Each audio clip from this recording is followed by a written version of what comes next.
Hey, how's it going, everyone? So, I want to talk to you guys about something, and it's something that might actually push you a little bit and make you think, like, Monique, have you jumped off the deep end? And that is stop using slides in your Zooms. Whether it's your next meeting, your next classroom, your next official presentation, stop using slides. And hear me out for a second because you're probably like, Monique, what the heck are you talking about? I know it sounds crazy, but hear me out for a second. So I really want to encourage you to do this. And whether it's, again, your next meeting, your next presentation, your next event, your next class, figure out how you can facilitate a full 30 to 60 minutes, maybe 15 to 20 minutes without using slides. But before we get into that, if you don't know who I am, my name is Monique Johnson, and I am the founder of the movement Make Zoom Great Again. And I have an online event coming up that involves 3 days of immersion on how to beat Zoom fatigue, plan, execute, and of course thrive on Zoom. And if you want to learn more, just head on over to makezoomgreatagain.com. All right. I'm going to say that again because I'm doing this for an actual live video production, so I'm going to say it again. So before we get into that, if you don't know who I am, my name is Monique Johnson, and I'm the creator and the founder of this mission that I decided to take off for 2021, and that is Make Zoom Great Again. And it's an online event that is 3 days, and it's coming up very, very soon, where you'll be immersed and know how to tackle Zoom fatigue. And if you didn't see my last video, I don't believe in Zoom fatigue, despite what the reports and all the different things that are out there. But most importantly, how to plan, structure, and thrive on Zoom. And if you want to learn more about that, just head on over to makezoomgreatagain.com. All right, that was so much better, right? So again, in my previous video, I explained, or rather proclaimed, that I don't believe in Zoom fatigue. Despite the various articles, the reports, they're all over, from National Geographic to Accenture, to The Wired. Everyone has reported and proclaimed and just announced that, hey, Zoom fatigue exists, this is why, but they don't really provide solutions, and if they do, it's really, really surface level. It's kind of like common sense. So it's kind of like, duh, okay. And the point of the matter is, because the fact that we're home every single day now, and yes, things are slowly opening up thanks to the COVID vaccine out there, but, we're stuck at home. So the whole idea of, yes, get rid of Zoom fatigue. Don't use Zoom. Maybe use another platform, but still you're staring at a screen. And I come from the proponent of, it's your responsibility as the facilitator. If no one's providing engagement, if no one's responding to you directly, then that's on you. It's not on the audience. And there are ways to make sure that you have engagement, that there is movement, that there is no Zoom fatigue. All right, so I want to share a quick story with you guys. Shout out to a good friend of mine. His name is Ron Douglas. In fact, he attended my recent wedding back in 2019. But I'll share that story in just a second. But it all ties into my personal philosophy, whether you're speaking on stage or not, that be so good that you don't need a slide deck. Be so good that you don't need a slide deck. Whether you are in person or virtual, more so virtual now because of the sake of the time that we're living in right now, don't rely on a slide deck. In fact, that is actually a big symptom, and there's a lot of professional speakers out there who say, oh, I've done this, and I have like this whole signature slide deck. To me, that's just a symptom of you don't know what you're talking about, or you're not the expert that you claim to be. So I'm going to share a story with you. So shout out to Ron Douglas. I've seen him speak a couple of times. And I remember one time he was at this live event in person, and he was asked to come on stage to talk about webinars. Ron didn't have a slide deck. In fact, I think he had a piece of paper, and even then, he didn't even use the piece of paper. So I'll never forget when, I see Ron up there, and he just starts talking. He starts talking about how he uses webinars, what he includes in these webinars, some of the major mistakes when he started out with webinars. And before you know it, like the whole room started raising their hands. And it was at that moment I realized, okay, I need to work on my game, because if someone were to ask me to stand up on stage, can I really say what I need to say without some slides? And thank you, Ron, for doing that. So if you want to learn more about webinars, hit up Ron Douglas. But more so than anything else, because of me experiencing that with Ron being there on stage, he was kind of like, yeah, this is what I do. He was very conversational, for one. Number two, he allowed people to ask him questions. Number three, after he got over a certain part, he was like, I don't know if this is what you guys like. He asked for direct feedback, so that helped him kind of steer where he needed to go next. I mean, there were so many different things. So that's what I mean by you don't need to use slides in Zoom. And if you do, if that's something that you solely rely on, then that's a symptom for a major problem. The bigger problem for you to think about is, do you really know what you know? Are you really an expert at what you say? Or have you developed such a bad habit of having these slides, or thinking that this is what you need to support you in order to deliver whatever message or expertise or knowledge that you have, so you have to have them? You don't. A great way, or a great example of what I just shared with you, was Ron. He knows his stuff. He just stood up there and just started what you would say politicking. Like he started rapping. Like he just started, saying things out there. And that's how you can get started. And most importantly, make your Zoom experiences, because that's what I like to call them, more intriguing or more genuine, more authentic, right? And so that's one example.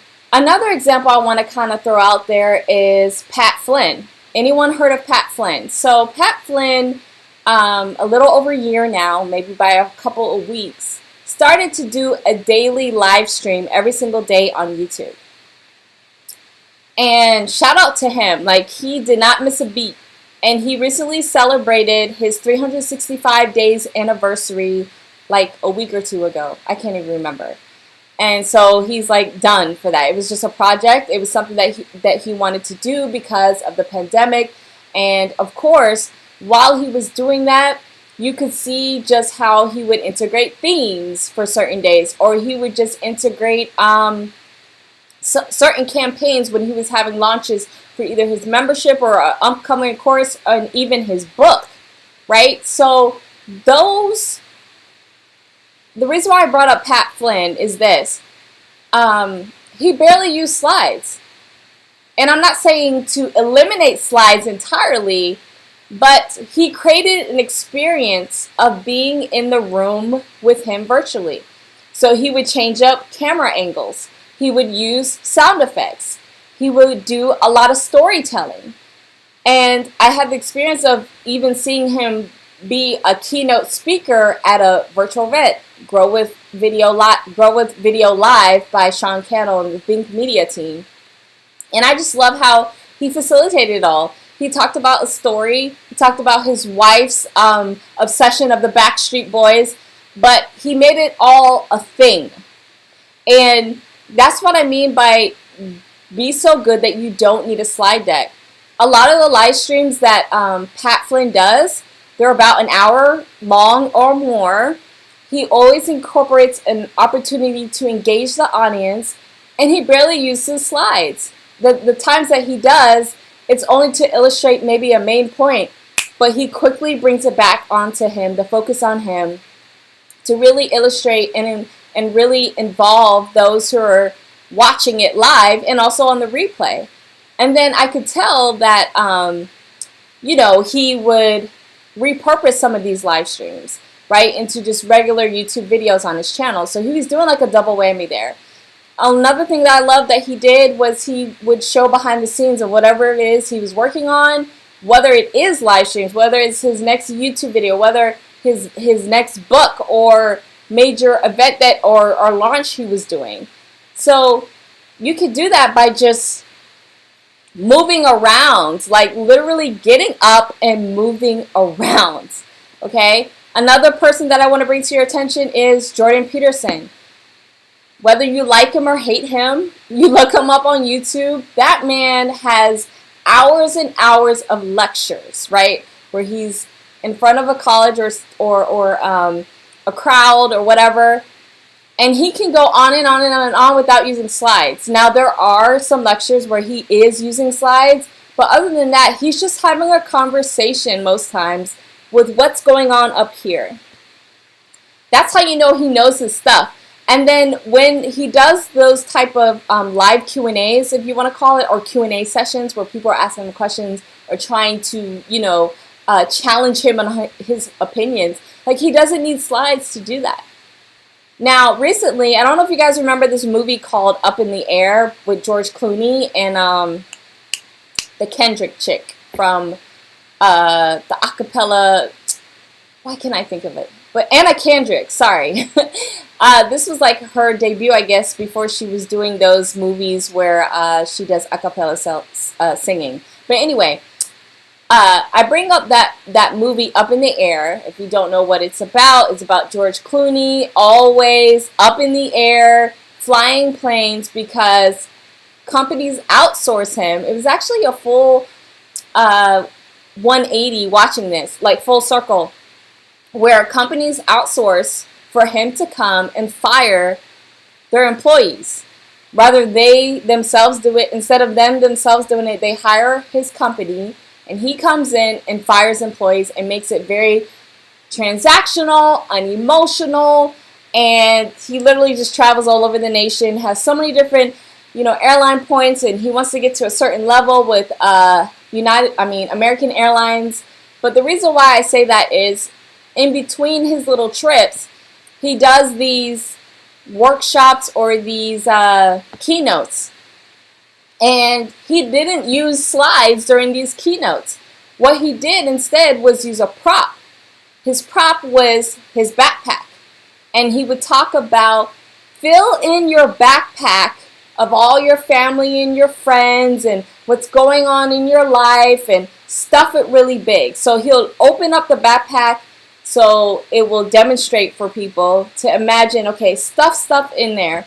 And then he talks about emptying it or taking out pieces bit by bit, and what it's like to kind of offload that stuff. The things that we talk about, the things that we think about, the trivial things, our relationships with people, how a lot of it, if you just let it go, it's very trivial and you'll feel so much lighter. Because he was saying, as you're stuffing that backpack, feel how heavy it is on your back, right?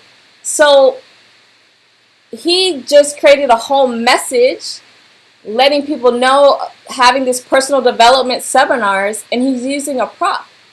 Another person I want to shout out to, and which I'm going to interview very, very soon, is Marquel Russell. I love when he comes as a guest speaker for events and he doesn't use slides. He uses old school way of teaching with a flip chart.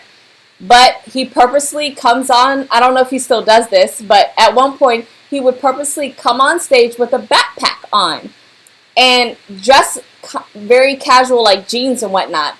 He did that so that he could show his audience that he's just like you. He's not extra special.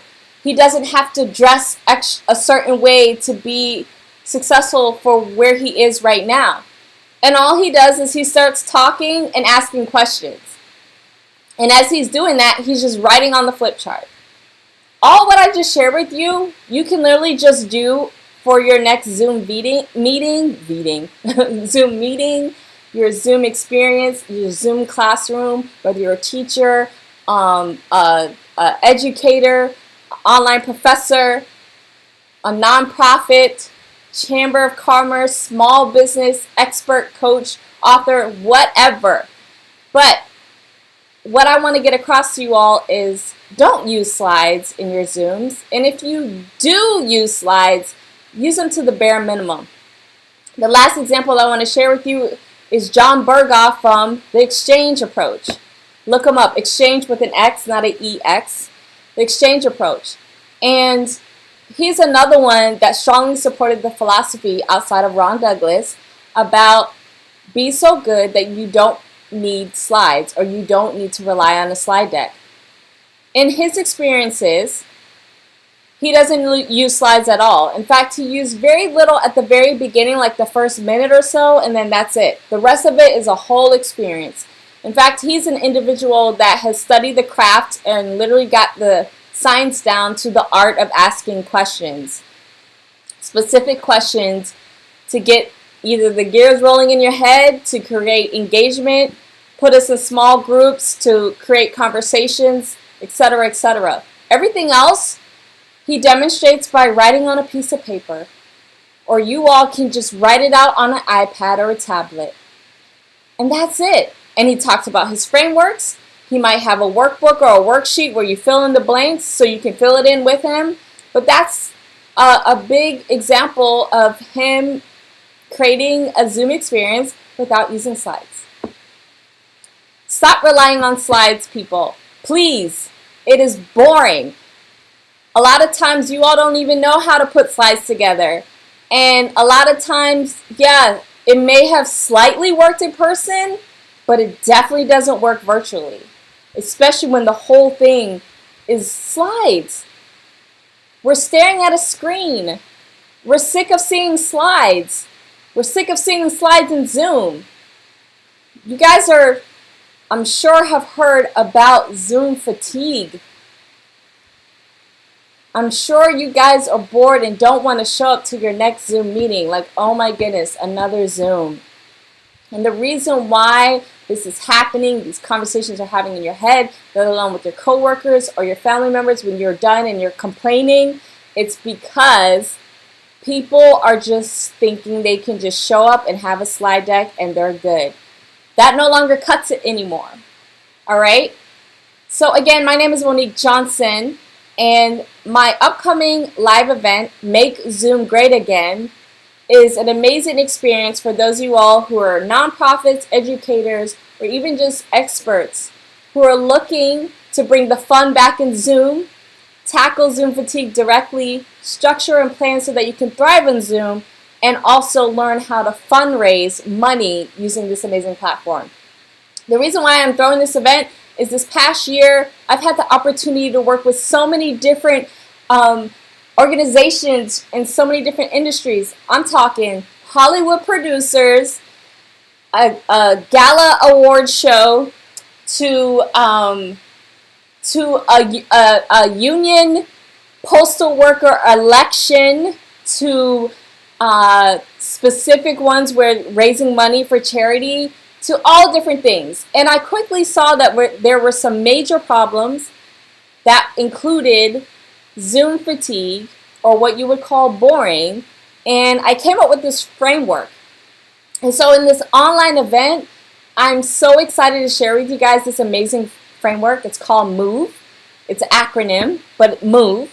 And it's the whole idea of how can we get rid of Zoom fatigue from everyone's vocabulary, because it doesn't exist. I don't care what you see online, it doesn't exist. It's just a matter of you taking the responsibility to move and incorporate the 4 steps that are included in our MOVE framework so that you will no longer have to deal with that, and you will get the results that you want. You'll get the retention, you'll get the engagement, you'll take everything and put on the hat. I wish I had my Make Zoom Great Again hat with me right now, but I don't.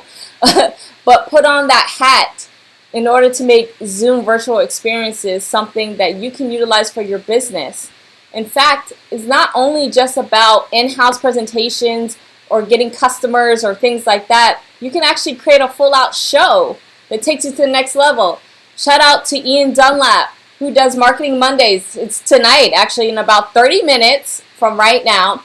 But Ian Dunlap, he's partnered up with Earn Your Leisure, and they do Marketing Mondays. And as a result, they've had Mark Cuban. Tonight they're having the Budgetnista, Tiffany. They've had so many different people, and as a result, their brand has grown tremendously. And all they're using is Zoom, but they're creating an experience and a show out of it just using that platform. So I know there's a lot of people who are quick to dismiss Zoom. I love me some Zoom. I've been using it since 2015 for my business. Even though a lot of people just discovered it last year, it's actually been around for quite some time. But it's really a solid platform that I know can take wherever you are to the next level, from a leadership level, let alone from school boards to organizations to Chamber of Commerce's. All right, that's all I got for today. I just want to let you guys know about that. I'm really, really excited because what you hear, depending on when you're watching this, you're going to hear about this over and over and over again. And this event also is for those who are just starting from scratch. So just head on over to Make Zoom Great Again, and I'll talk to you soon.